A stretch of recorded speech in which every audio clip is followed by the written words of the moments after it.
오늘 말씀은 전화위복이라고 하는 말씀의 제목으로 함께 은혜를 나누고자 합니다.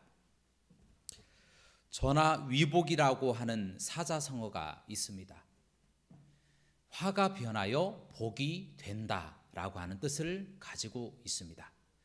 그런데요, 이 전화위복이라고 하는 이 복은 아무에게나 주어지는 것이 아니라 특별히 하나님의 말씀대로 살아가는 사람들에게 주어진다라는 것입니다. 그래서 오늘 말씀을 통하여 하나님의 복, 특별히 이 전화위복이라고 하는 이 복이 누구에게 주어지는지 이 말씀을 통하여 함께 은혜를 나누고자 합니다. 첫 번째로 살펴볼 인물은 다니엘입니다. 따라하시겠습니다. 다니엘은 유대인으로서 남유다 왕국이 멸망할 때에 바벨론으로 포로로 잡혀왔던 유대인입니다. 그러나 하나님의 은혜로 그 누구도 해몽하지 못하는 느부갓네살 왕의 꿈을 해몽함으로써 그 나라의 총리의 자리에까지 이르게 됩니다. 다니엘은 그로부터 70년 이상을 지내며 키루스 2세라고 하는, 여러분도 잘 아시는 이 고레스 때까지 나라의 셋째 치리자가 되어서 권력의 최정점에서 계속해서 그 권력을 유지하고 살았던 사람이 바로 다니엘이었다라는 것입니다. 설명하자면 이 다니엘은 소년이었을 때에 바벨론의 느부갓네살 왕에게 잡혀와서 그 다음 왕 에윌무로닥, 그 다음에 네르갈살레셀, 또 나보로소알 후두, 또 나보니두스, 그리고 벨사살, 그리고 다리오, 그리고 마지막 왕이었던 이 고레스, 키루스 2세라고 하는 이 고레스 왕까지 계속해서 이 권력의 최정점에서 한 번도 이 권력을 놓치지 않고 끝까지 행복하게 살았던 사람이 바로 다니엘이었다라는 것입니다. 자그마치 그의 나이가 90평생에 이르기까지 그와 같은 큰 축복을 받고 살았다라는 것입니다. 일반적으로 쿠데타가 일어나거나 왕권이 바뀌면 그 이전에 왕권에서 권력을 가졌던 사람들은 숙청을 당하거나 아니면 대부분의 사람들이 한직으로 밀려나서 정권에서 멀어지게 됩니다. 그런데 다니엘은 자그마치 왕이 8번이나 바뀌고 심지어 바벨론이 망하고 페르시아라고 하는 이 나라가 완전히 뒤바뀌었음에도 불구하고 다니엘은 끝까지 살아남았다라는 겁니다. 그뿐 아니라 새로운 나라에서도 여전히 최고위 측, 최고급 관리가 되어서 그 나라의 셋째 치리자가 되어서 그 왕 다음으로 큰 권력을 누리는 사람이 되었다라는 것입니다. 여러분, 어떻게 이런 일이 가능할까요? 심지어 우리와 가까운 나라인 이 중국의 역사만 봐도 이 제갈공명과 같은 이 책사들이 이 주군을 따라서, 주군이 바뀜에 따라서 그 사람이 주군을 따라서 조금 이동하는 경우는 봤어도 이처럼 다니엘처럼 70년 이상을 왕들과 함께 최고위 측에서 최고의 권력을 누리면서 최고의 정점에 다다랐던 이 모든 권력을 다 누리면서도 행복하게 살았던 사람이 바로 다니엘이었다라는 것입니다. 여러분, 어떻게 이런 일이 가능할 수가 있을까요? 다니엘이 도대체 어떻게 했길래 하나님께 큰 복을 받아서 이 큰 어려움을 극복하고 복을 받게 된 것일까요? 그 이유 첫 번째를 말씀드리도록 하겠습니다. 다니엘은요, 하나님을 경외하는 사람이었습니다. 이것이 첫 번째 다니엘이 모든 어려움을 극복하고 전화위복의 복을 받은 첫 번째 이유라고 하는 사실입니다. 다니엘은 다리오 왕 때 다리오 왕이 조서를 내려서 자신을 신으로 섬기고 자신 외에 다른 신에게 기도를 하면 사자굴에 던져버리겠다라고 하는 이 법명을 발의합니다. 이 바사와 메대 법에는 한 번 조서를 내리면 그 조서를 내린 왕조차도 그 법을 취소할 수가 없었습니다. 권력의 최정점에 있었던 다니엘은요, 그럼에도 불구하고 꿋꿋하게 하루 3번씩 예루살렘을 향하여 무릎을 꿇고 문을 활짝 열고 기도하였다라는 것입니다. 결국 하나님을 의지하는 마음으로, 하나님을 경외하는 마음으로 기도했던 그의 용기 있는 행동의 대가는 사자굴로 직결하고 말았다라는 것입니다. 사자굴로 던져진 이 다니엘은 순식간에 사자의 밥이 될 줄 알았어요. 그런데 하나님께서 이 다니엘의 거룩한 믿음을 보시고 천사들을 보내셔서 천사들을 통하여 사자의 입을 막음으로 사자굴에서 다니엘을 건지신 줄로 믿습니다. 많이 알려진, 우리에게 너무나도 익숙한 이야기입니다. 그런데요, 문제는 이렇게 실천하는 사람이 많지 않다라는 거예요. 이렇게 용기를 가지고 사자굴에 들어갈지라도 내가 주를 위하여 내 지조를 지키겠다, 내 믿음을 지키겠다, 하나님을 경외하는 마음으로 살아가겠다라고 하는 이와 같은 일은 너무나도 어렵고 정말 힘든 일이다라는 것입니다. 그럼에도 불구하고 다니엘은 자신의 모든 것을 주를 위하여 던졌습니다. 모든 것을 주님께 맡기고 기도하였다라는 겁니다. 그럴 때 하나님께서 다니엘 같은 사람을 살려주시는 거예요. 우리가 주를 위해서 모든 것을 버리고 주를 위해서 살아가겠습니다라고 고백하면 하나님이 우리를 살려주시고 붙잡아 주시지만, 우리가 살겠다고 발버둥 치면 칠수록 더욱더 죄의 늪에, 그리고 세상의 고난의 늪에 빠져서 죽어갈 수밖에 없는 것이 하나님의 말씀이다라는 겁니다. 그래서 하나님을 경외했던 다니엘은 전하위복이라고 하는 놀라운 그 어려운 가운데서도 큰 축복을 받아서 70평생 이상 최고 정점의 이 권력을 누리면서 또 살아갔다라는 것입니다. 둘째로 다니엘은 자신의 유익을 구하지 않는 사람이었습니다. 전하위복의 복을 받은 그 이유 두 번째가 바로 자신의 유익을 구하지 않는 사람이었다라는 것입니다. 일반적으로 많은 사람들이 권력과 힘과 돈을 움켜쥐면요, 자기의 배를 채우기에 급급합니다. 그래서 많은 사람들이 남의 것을 수탈하고 권력을 가지고 또 돈을 가지고 누릴 것을 누리면서 그렇게 나누지 않고 살아가는 경우가 많습니다. 그래서 원수가 많아지는 거예요. 그런데 다니엘은 자신이 왕 다음 가는 최고의 지리자가 됐음에도 불구하고 원수 산 사람이 없었다라는 것입니다. 하나님을 의지하고 자기의 유익을 구하지 아니하고 다른 사람들에게 베풀면서 그렇게 거룩한 삶을 살아갔다라는 것입니다. 그는 음식도 절제했습니다. 또 성경에 보니까 결혼했다라는 이야기도 나오지 않습니다. 재산을 많이 쌓았다라는 말씀도 성경 말씀에 기록되지 않았습니다. 욕심도 없이 주어진 자신의 일을 꿋꿋이 감당하며 살아갔다라는 것입니다. 바로 이것입니다. 마태복음 5장 14절 말씀에 너희는 세상의 빛이라, 산 위에 있는 동네가 숨기지 못할 것이다. 무슨 이야기냐면 빛이 너무 환하면 산 위의 동네가 아무리 가리워졌어도 그 빛 때문에 그 동네가 사람들에게 다 드러나게 된다는 겁니다. 이처럼 선한 행동, 또 선한 마음, 거룩한 삶, 이와 같은 빛된 선한 행실을 통하여 다른 사람들에게 보여진 거예요. 다니엘이 거룩한 삶을 살아나가는구나, 자신의 유익을 구하지 않는구나, 욕심도 부리지 않는구나, 재물의 욕심도 없구나, 결혼도 하지 않았구나, 오직 나라를 위해서 모든 것을 바치는 헌신적인 사람이구나 라는 것을 이 왕들이 인정을 해버렸다라는 것입니다. 여러분, 이처럼요, 이 권력에 대한 욕심을 버리면요, 그 사람에게 꼭 권력이 찾아옵니다.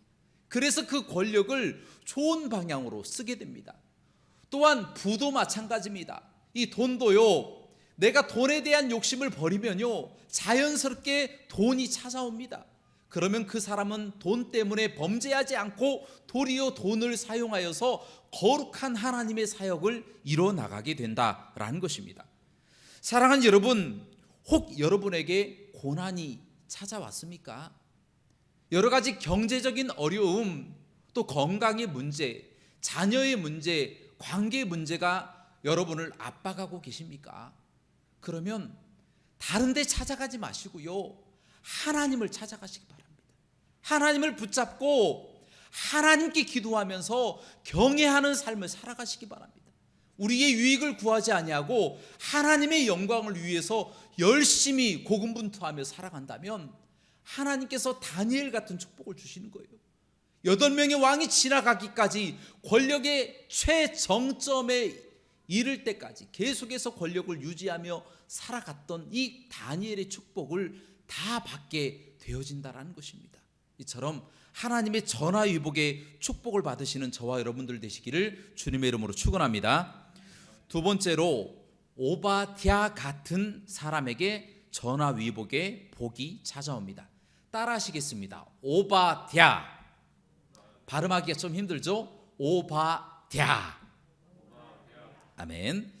이 오바댜라고 하는 사람은 이스라엘 역사상 가장 악한 왕이었던 이 아합 시대, 이 아합 왕과 그 아내였던 이세벨, 왕비였던 이세벨을 아주 가까이에서 측근으로 섬겼던 신하입니다. 하지만 그는 아합 왕과 달리 하나님을 참으로 경외했던 사람입니다. 그런데 주변에 있는 모든 이스라엘 사람들은요, 다 타락했고요, 아합 왕과 이세벨은 어떻게 하면 주의 종들을 핍박하고 죽일까? 어떻게 하면 한 사람이라도 더 바알과 아세라라고 하는 우상을 섬기게 만들까? 그것만 궁리하며 정책을 폈던 사람이었습니다. 그때의 오바댜는 아합의 최측근이지만 하나님을 경외하는 사람으로서 마음에 심한 갈등이 일어났습니다. 내가 저 아합을 죽여버리면 우리에게 종교의 자유가 있지 않을까? 내가 저 아합과 이세벨을 없애버리면 우리에게 참으로 평안이 오지 않을까? 라고 하는 이 갈등이 틀림없이 있었을 것입니다. 그럼에도 불구하고 이 오바댜라고 하는 사람은요, 하나님의 말씀을 알았는지, 칼로써 든 자는 칼로써 망한다는 말씀처럼 칼을 들지 아니하고 도리어 아합 왕 옆에서 나쁜 짓을 하려고 하면 그것을 조금이라도 바꿔서 올바른 방향으로 틀려고 최선을 다해서 노력했던 사람이 바로 오바댜였다라는 것입니다. 그러던 중에 아합으로부터 정말 무시무시한 명령이 떨어집니다. 그 명령인즉 하나님의 선지자를 보면 닥치는 대로 칼로 죽여버려라, 그렇게 명령을 해버렸다는 것입니다. 오바댜는 너무 놀란 거예요. 어떻게 하나님의 종을 내 손으로 죽일 수가 있을까? 이렇게 해서 서둘러서 얼른 하나님의 선지자들에게 뛰어간 거예요. 그리고 자신이 평소에 준비해놨던 이 동굴에다가 50명씩 숨겨놓은 겁니다. 그리고 그들에게 몰래 물과 떡을 먹이면서 그들을 생존시켰다라는 것입니다. 만약에 아합에게 이 사실이 들켰더라면 이 목이 날아갈 수도 있는 상황이었습니다. 그럼에도 불구하고 이 오바댜라고 하는 사람은 목숨을 걸고 그들을 지켜냈다라는 것입니다. 그래서 결국 어떻게 됐습니까? 오바댜의 바램대로 그가 그의 손에 피를 하나도 묻히지 않고 하나님이 엘리야를 통해서 바알과 아세라 선지자들을 다 죽여버린 거예요. 850명의 바알과 아세라 선지자들을 기드론 시내가에서 다 죽이고, 그리고 아합과 이세벨이라고 하는 악독한 지도자들도 하나님께서 함께 하셔서 예후라고 하는 사람을 통하여 반란을 일으키게 하고 그 왕들이 비참하게 죽음을 맞이하게 되는 것을 바로 오바댜가 목격하게 되었다라는 것입니다. 손에 피 하나 묻히지 않고 해결되었다라는 것입니다. 그래서 그 나라가 모든 사람들이 다 행복하게 마음껏 예배하고 종교의 자유를 가지고 하나님을 또 섬기고 전도하는 삶을 살아갔던 놀라운 것을 경험했던 것이 바로 오바댜라고 하는 사람이었다는 것입니다. 그러면 이 오바댜는 도대체 어떻게 자신에게 다가온 이 큰 어려움을 극복하고 복을 받게 된 것일까요? 첫째로 이 오바댜는 신앙인으로서 악한 정부, 악한 왕에게 어떻게 대처해야 하는지를 정확하게 알고 있었던 사람이었다는 겁니다. 이 오바댜는 이 무력을 사용하여서 왕을 죽이려 하지 않았습니다. 여러분, 많은 사람들이 어떠한 어려움에 처했을 때에 힘을 사용해서 그보다 더 큰 힘을 사용해서 누르려고 하는 생각을 갖고 있는 사람이 있습니다.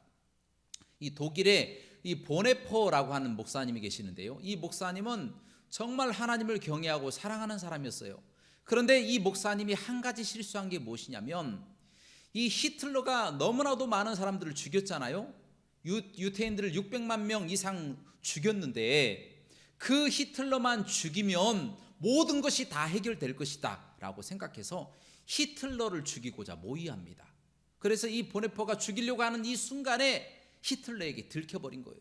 그래서 그 암살에 가담한 모든 사람들이 죽을 때에 이 보네퍼 목사님도 사형당해서 이제 죽게 되었다라는 것입니다. 오바댜는 그와 같은 무력을 사용하는 방법을 사용하지 않았습니다. 택하지 않고 평화롭게 단지 하나님 앞에 기도했습니다. 기도하면서 기다렸습니다. 하나님의 때를 기다렸다라는 거예요. 하나님 붙잡아 주옵소서. 하나님 진정 살아계신다면 하나님께서 함께 하셔서 이 악한 정부, 이 악한 왕 하나님 무너지게 하여 주시옵소서. 기도하였다라는 겁니다. 그 결과 어떻게 됐습니까? 그 나라가 무너졌다라는 겁니다. 종교의 자유가 그 땅에 찾아왔다라는 겁니다. 행복하게 모든 사람들이 자유롭게 예배하고 또 찬양하고 기도하는 나라가 되어졌다라는 것입니다. 이와 같은 축복이 누구에게 주어진다고요? 오바댜처럼 신앙인으로서 정부에 또 악한 왕에게 대처하는 방법을 아는 사람들에게 주어진다라는 거예요. 평화로운 방법으로 해결해야 됩니다. 힘과 우리의 완력으로 해결할 것이 아니다라는 것을 오바댜를 통하여 우리에게 주시는 말씀이다라는 겁니다. 우리는 기도해야 됩니다. 어려운 일이 닥칠수록 더욱더 기도함으로써 하나님의 능력이 나타날 수 있도록 우린 노력해야 될 줄로 믿습니다. 둘째로 이 오바댜는 신앙인으로서 이 아합의 곁에서 악한 정부의 일을 함께 하면서도 타락하지 않은 사람이었다라는 겁니다. 참 이상하죠. 아합은요 얼마나 범죄를 많이 했는지 몰라요. 수없이 많은 이 우상 숭배자들, 이 바알과 아세라 선지자들이 하는 일이 무엇이겠습니까? 음행하는 거예요. 아세라 선지자들은 음행하여서 이 음행하는 것이 우리가 기도하고 예배하는 것과 똑같은 행동처럼 보여진다는 거예요. 바알에게 음행을 하는 것이 그것이 바알에게 예배하는 것이나 똑같다라는 겁니다. 얼마나 음행이 자행되었고 얼마나 부패함과 얼마나 잘못함이 이 아합의 곁에서 이세벨의 곁에서 넘쳐 흘러났겠습니까? 그럼에도 불구하고 오바댜는 자기를 지켰습니다. 주에서 자기를 지켰고 경건함이 몸에 배어 있었다라는 사실입니다. 이것이 무엇을 말해줍니까? 아무리 어려운 환경 가운데서 있어도 열심히 하나님의 은혜를 갈구하고 살아가는 자에게 하나님이 복을 주신다라는 거예요. 또한 이 오바댜는 정부의 악한 정책으로 인해서 선지자들이 죽임을 당할 때요 50명씩 굴에다 숨겼던 사람입니다. 참 지혜로운 사람이에요. 아합의 곁에 있으면서도 아합 모르게 몰래 동굴에다 숨겨놓는 거예요. 어떻게 이런 지혜를 가졌는지 모르겠습니다. 그러나 하나님을 경외하는 자에게는 이와 같은 지혜를 주셔서 그 시대에 맞게, 그 정부에 맞게, 그 왕에게 맞는 하나님의 지혜를 주신다라는 것, 이것이 참으로 중요한 사실이다라는 겁니다. 하나님의 축복은요 하나님을 경외하는 자에게 주시는데요, 하나님을 붙잡고 어떠한 순간 가운데서도 하나님의 정의가 이루어지기를 바라는 사람에게 이와 같은 지혜와 명철을 하나님이 주신다라고 하는 것. 그러므로 우리는 이 말씀을 통하여 분명한 세 가지 것을 알게 됩니다. 무엇이냐면 어떠한 어려움 가운데서도 하나님을 경외하고 기다려야지 무력을 사용해서는 안 된다는 것이 첫 번째고, 두 번째는 하나님을 경외하는 마음으로 결단코 자신을 죄에서 지켜야 된다. 경건을 유지해야 된다. 이 두 가지. 그리고 마지막으로 세 번째로 지혜로운 마음을 가져야 된다는 것. 이 지혜로운 마음은 하나님께서 주시는 것인데 하나님께서 이 주시는 마음을 재빠르게 파악하는 것, 그것이 너무나도 중요하다는 겁니다. 하나님이 말씀하시면 내가 들을 수 있는 이 기민함, 이 지혜로움이 우리의 생각 가운데, 우리의 마음 가운데 선한 마음으로 자리하고 있어야 된다. 이 세 가지가 너무나도 중요한 사실이다라는 겁니다. 사랑하는 여러분, 혹시 불의한 세상, 불의한 조직, 불의한 일에 분노하신 적이 있습니까? 그러면요, 오늘 말씀에 오바댜를 기억하시기 바랍니다. 오바댜처럼 할 수 있는 대로, 내가 할 수 있는 대로 평화로운 방법으로 대처하시고 그들을 위해서 기도하시고 또한 지혜롭게 행동하시면 하나님께서 이 시대에 맞게, 또한 이 상황에 맞게 여러분에게 가장 필요한 기민함을 허락하여 주셔서 모든 어려움을 극복하게 하시고 모든 환난과 핍박을 다 이기게 하실 줄로 믿습니다. 그리하여 모든 어려움이 변하여 복이 되게 될 줄로 믿습니다. 마지막으로 베드로입니다. 따라하시겠습니다. 베드로. 오늘 본문 말씀에 나와 있는 것처럼 예수님께서 공생에 사역하실 때에 제자들에게 말씀하시기를 나를 따라오려거든 자기의 십자가를 지고 나를 따라와라 라고 말씀하셨습니다. 그러자 그 중에서 예수님의 수제자였던 이 베드로가 예수님, 저는 십자가뿐만 아니라 저는 주를 위해서 죽을 수도 있습니다 라고 얘기했다라는 것입니다. 그러자 예수님께서 찬찬히 이 베드로를 바라보시더니 베드로야, 네가 닭 울기 전에 네가 3번 나를 부인하리라. 그러니까 새벽이 되기 전에 3번 네가 나를 부인하리라. 예수님께서 말씀하셨다라는 겁니다. 정말 예수님의 말씀처럼 베드로는 예수님을 3번이나 저주하면서 부인합니다. 여러분, 평소에 이 베드로가 얼마나 자주 내가 주를 위해서 죽겠습니다 입버릇처럼 이야기했지만 결국에 죽음이 목전에 다가오자 그 두려움을 견디지 못하고 도망가 버리고 말았다라는 겁니다. 모든 제자들도 다 흩어져 버렸다라는 것입니다. 여러분, 이것이 무엇을 말해줍니까? 인간은 자기중심적이다라는 것입니다. 자기의 힘대로 살아가다가 자기의 이로울 대로 모든 것을 해석하고 또 자기의 원하는 대로, 욕심대로 살아간다라는 겁니다. 마음이 원하는 대로 살아간다라는 겁니다. 또한 인간은 나약한 존재입니다. 자신의 욕심뿐만 아니라 너무나도 나약하여서 이 세상에서 할 수 있는 일들이 그렇게 많지 않다라는 것입니다. 예수님께서 제자들에게 이렇게 말씀하십니다. 너희가 마음은 원이로되 육신이 약하다라고 말씀하십니다.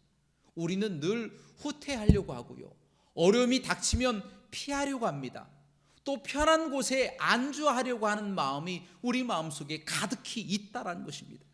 여러분, 이처럼 베드로는 행동은 성급하게 보이지만 용기가 없었던 사람이고요, 자기가 하나님의 곁에서, 예수님의 곁에서 높은 자리에 앉으려고 하는 욕심은 있었지만 희생하고 싶은 마음은 하나도 없었던 사람이 바로 베드로였습니다.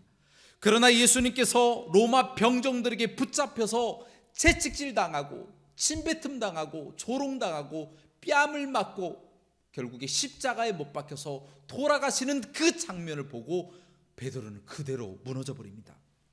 회개합니다. 예수님을 저주하면서까지 부인하였던 자기의 용기 없음을, 그리고 예수님의 죽음 가운데서도 높은 자리를 차지하기 위해서 서로 다투었던 이 탐욕스러움을 베드로는 회개하게 되었다라는 것입니다. 그러자 놀라운 일이 발생합니다. 우리 예수님께서 죽으시고 단지 끝날 줄 알았는데, 죽으시고 모든 일이 다 끝나고 사람들은 다 흩어져 버릴 줄로 알았는데 우리 예수님께서 죽음에서 다시 부활하신 줄로 믿습니다. 예수님께서 부활하시자 이 베드로의 낙심이 희락으로 바뀌어버렸습니다. 예수님을 붙잡고 내가 주를 위해서 죽겠습니다 라고 하는 이 믿음이 마음속에서 솟구쳐 올라온 거예요. 이 낙심과 근심이 희락으로 바뀌어서 주를 위해서 내가 죽겠습니다 라고 하는 마음으로 달려갔다라는 겁니다. 베드로의 탐욕은 거룩한 욕심으로 바뀌어서 하나님의 영광을 위해서 잠도 자지 아니하고 주를 위해서 감옥에 있든지 길가에 있든지 또 강 옆에 있든지 또 도시에 있든지 누구에게나 하나님의 복음을 선포하며 살아갔던 사람이 베드로가 되었다라는 것입니다. 결국 베드로는 담대하게 어느 곳에든지 복음을 선포하며 하루에 3,000명씩 5,000명씩 많은 사람들을 구원하다가 자기가 십자가에 달려서 죽을 때가 되니까요, 제가 예수님처럼 똑같이 십자가에 못 박혀서 죽을 주제가 안 됩니다. 저는요 거꾸로 십자가에 못 박혀서 죽겠습니다 라고 요청을 해서 베드로는 십자가에 거꾸로 매달려서 죽는 용기를 가졌던 사람이 바로 베드로가 되었다라는 것입니다. 여러분, 이처럼 베드로처럼 우리가 우리의 의지와 결단만으로 할 수 있는 일은 많지 않습니다. 오직 죽음에서 부활하신 주님이 우리 속에서 역사하셔야만이 우리가 할 수가 있는 거예요. 우리의 의지와 우리의 결단으로 내가 할 수 있다, 나는 할 수 있다, 이렇게 해야 되겠다, 아무리 말을 하고 의지를 가지고 결단을 해도요, 하나님께서 함께 하시지 아니하고 우리 속에 계시는 이 부활하신 예수님이 역사하지 아니하신다면 우리는 할 수 있는 일이 거의 없다라는 것입니다. 성령님께서 붙잡아 주셔야만이 모든 일을 감당하고 하나님의 사역들을 하게 되어진다는 겁니다. 예수님의 무제한 죽음이 우리의 죄와 탐욕과 거짓을 죽게 하는 것입니다. 자기를 부인하게 하는 겁니다. 우리가 십자가를 지고 예수님을 따라가겠습니다, 아무리 입으로 우리의 의지적으로 결단으로 한다고 하더라도 우리의 힘으로 안 됩니다. 부활하신 주님이 우리 안에 계셔야만이 우리가 할 수 있다는 것입니다. 할렐루야. 마가복음 10장 45절 말씀에 인자에 온 것은 섬김을 받으려 함이 아니라 도리어 섬기려 하고 많은 사람의 또 구원을 위해서 자기 목숨을 대속물로 주려 함이니라 라고 말씀하셨던 것처럼 자기 목숨을 우리를 위해서 십자가에서 죽으셨던 그 예수님의 사랑을 우리가 붙잡을 때에 우리 속에 있는 죄가 죽는 것이고 우리 속에 있는 탐욕과 또 거짓이 죽게 되는 줄로 믿습니다. 또한 우리 안에 계시는 우리 예수님께서 부활하심으로 우리가 죽어야 할 우리의 죄에서 우리를 건지시고 우리에게 영원한 천국과 영생을 약속하신 주님이 되셨다라는 겁니다. 이것이 바로 하나님의 놀라우신 축복입니다. 예수 그리스도가 죽고 다 끝날 줄 알았어요. 그러나 이 화로 보이는 이와 같은 고난이 예수님에게 축복이 되고 또 예수님의 다시 부활하심으로 우리에게 복이 되어서 우리에게 천국과 영생이 주어졌다고 하는 이 사실, 이것이 너무나도 중요하고 너무나도 감사한 일이다라는 겁니다. 요한복음 11장 25절 말씀입니다. 예수께서 이르시되 나는 부활이요 생명이니 나를 믿는 자는 죽어도 살겠고 무릇 살아서 나를 믿는 자는 영원히 죽지 아니하리니 이것을 네가 믿느냐라고 선포하십니다. 사랑하는 여러분, 진정한 전화 위복이 예수님 안에 일어난 줄로 믿습니다. 우리 안에도 이 전화 위복의 축복이 다 넘치시기를 주님의 이름으로 축원합니다. 사랑하는 여러분, 디모데후서 3장 12절 말씀에 무릇 그리스도 안에서 경건하게 살고자 하는 사람은 핍박이 있으리라라는 말씀이 있습니다. 이 땅을 살아나가는 동안에 많이 힘드시죠? 많이 괴롭고 심지어 눈을 감고 싶을 때도 있으시죠? 고난이 자꾸 찾아와서 이 경제적인 어려움들, 또 관계의 문제들, 그리고 건강의 문제 때문에 고민하면서 슬퍼하는 사람들 많이 계시죠? 이러한 순간에 하나님을 기억하시기 바랍니다. 다니엘처럼 지조 있는 믿음, 훌륭한 믿음을 가지고 전화위복의 때를 기다리시기 바랍니다. 오바댜처럼 어떠한 순간 가운데서도 기민한 마음, 기민한 지혜를 가지고 내가 아방을 죽이겠다라고 하는 마음이 아니라 이 환경 가운데서도 평화로운 방법으로 내가 아합을 위해서 기도하겠습니다, 이 나라의 회복을 위해서 기도하겠습니다 라고 하는 마음으로 나아가시기 바랍니다. 그러면 모든 어려움 가운데 우리 예수님이 함께 하셔서 전화위복의 대명사 아니십니까? 우리 예수님 죽음에서 부활하셔서 승천하신 그 예수님의 놀라우신 축복이 우리에게 주어진다라는 것입니다. 여러분 힘을 내시기 바랍니다. 여러분 힘을 내시기 바랍니다. 여러분 그러면 하나님께서 이 불의와 또 어두움을 다 물러가게 해주시고 또 고통과 또 연민 그리고 세상 가운데 있는 모든 이 불의와 악 그리고 죄악 그리고 우리의 고통 우리의 근심 걱정 모든 것들을 주님께서 다 눈녹듯이 다 녹여주실 줄로 믿습니다. 이처럼 전하 위복되시기를 주님의 이름으로 축원합니다. 함께 기도하시겠습니다.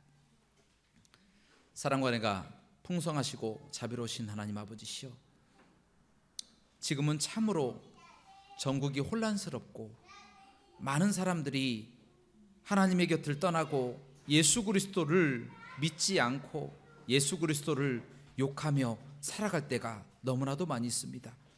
하나님 아버지시여, 많은 사람들이 교회를 떠나고 교회를 비판하고 욕하고 예배마저도 자유롭게 못 드리는 사회가 되어가고 있습니다. 하나님 아버지시여, 붙잡아 주셔서 이 나라를 불쌍히 여겨주시고 하나님 교회를 하나님 불쌍히 여겨주시고 우리 믿는 성도들을 불쌍히 여겨주셔서 여러 가지 어려운 환경 가운데서 하나님 다 극복할 수 있도록 강력하게 역사하여 주시옵소서.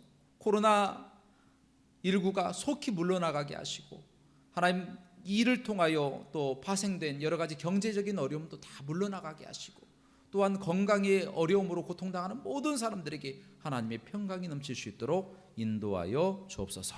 모든 영광 하나님께 돌기를 원하며 예수 그리스도 이름으로 기도합나이다. 아멘.